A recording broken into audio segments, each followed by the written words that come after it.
Lahori green చికెన్కి కావాల్సిన పదార్థాలు: చికెన్ 250 గ్రాములు, నెయ్యి పావు కప్పు, పెరుగు పావు కప్పు, పచ్చిమిరపకాయలు, కొత్తిమీర, పుదీనా పేస్ట్ 1 కప్పు, పచ్చిమిరపకాయ ముక్కలు పావు కప్పు, ఉప్పు రుచికి సరిపడినంత, అల్లం వెల్లుల్లి పేస్ట్ 2 స్పూన్లు, పసుపు పావు స్పూన్, గరం మసాలా పొడి 1/2 స్పూన్, కారం 1/2 స్పూన్, జీలకర్ర పొడి 1/2 స్పూన్, ఫ్రెష్ క్రీమ్ పావు కప్పు.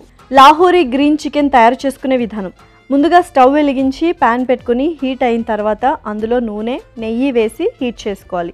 నూనె హీట్ అయ్యాక అందులో పచ్చిమిరపకాయ ముక్కలు, అల్లం వెల్లుల్లి పేస్ట్ వేసి పచ్చి వాసన పోయే వరకు వేయించుకోవాలి. తర్వాత అందులో చికెన్ వేసి కొద్దిసేపు ఫ్రై చేసుకోవాలి.